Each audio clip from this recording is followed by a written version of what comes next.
सभी राम भक्तों को, अशोक वाजपेयी की, राम राम जी की। देखिए, आज मैं आप लोगों को एक बिल्कुल नया विषय बता रहा हूँ कि भगवान राम अपने पिता दशरथ से 100 गुना अधिक पराक्रमी थे, क्योंकि दशरथ जी थे दशरथी।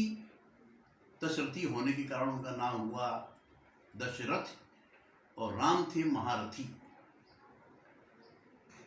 तो देखिए, पहले हम ये समझ लें कि दशरथी क्या होता है, महारथी क्या होता है, रथी क्या होता है। रथी कहते हैं एक ऐसा शूरवीर जो अपने रथ पर सवार होकर शत्रु सेना के कम से कम 100 सैनिकों को, चाहे वो घोड़ों पर हों, चाहे हाथी पर हों, चाहे पदाती हों, पैदल हों, उनका मुकाबला कर सकता है, उनको पराजित कर सकता है। उसको कहते हैं रथी। रथी के ऊपर होता है दशरथी।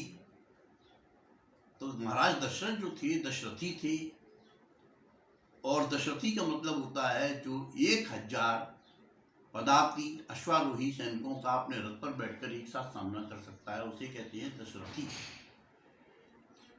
दशरथ जी बड़े सौभाग्यशाली थे कि उनके 2 पुत्र शत्रुघ्न और भरत अतिरथी थे। अब आप समझिए अतिरथी का मतलब क्या होता है। अतिरथी का मतलब होता है कि जो अपने रथ पर सवार होकर 10,000 पदाती पैदल या अश्वारोही सैनिकों का सामना करके उन्हें परास्त कर सकते हैं, उन्हें अतिरथी कहते हैं। और राम और लक्ष्मण, दशरथ जी के जो दो पुत्र थे, ये महारथी थे। महारथी का मतलब होता है कि ऐसे शूरवीर जो अपने रथ पर सवार होकर 1,00,000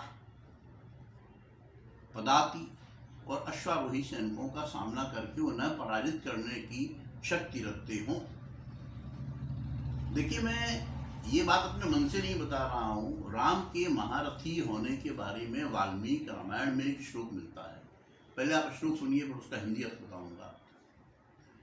वाल्मीकि रामायण में श्लोक है, धनुर्वेद विदाम अति श्रेष्ठो, धनुर्वेद विदाम अति श्रेष्ठो, लोके महारथी सम्यता, लोके महारथी सम्यता।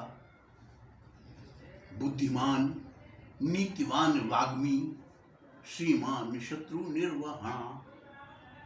अर्थात भगवान राम जो हैं अत्यंत श्रेष्ठ धनुर्धर हैं और सारे संसार में महारथी के नाम से विख्यात हैं। वो वाग्मी हैं, अर्थात बोलने चालने में कुशल हैं, श्रीमान हैं, सभी प्रकार की संपत्ति उनके पास है, और शत्रुओं का नाश करने वाले हैं, शत्रु निर्वहणा। अब मैं आपको बताऊंगा कि राम रावण जब युद्ध हुआ तो राम की सेना में राम के पास केवल 2 महारथी थे, राम और लक्ष्मण।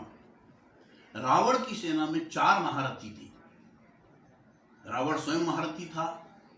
रावण का बड़ा पुत्र मेघनाद या इंद्रजित जो था, ये महारथी था। रावण का धान्य मालिनी नामक पत्नी से उत्पन्न पुत्र अतिकाय, जिसका लक्ष्मण ने वध किया था, वो महारथी था। और रावण का सबसे छोटा पुत्र अक्षकुमार जो था, जिसका हनुमान ने अशोक वाटिका विध्वंस के समय वध किया था, वो भी महारथी था। अब साथियों देखिए, चमत्कार देखिए कि 2 महारथियों की सेना ने 4 महारथियों की सेना को परास्त कर दिया। कैसे? क्योंकि राम के पास धर्म था, न्याय था, इसलिए राम की विजय हुई। रावण के पास अधर्म था, बेईमानी थी, पाप था, इसलिए रावण युद्ध में पराजित हुआ। राम राम जी।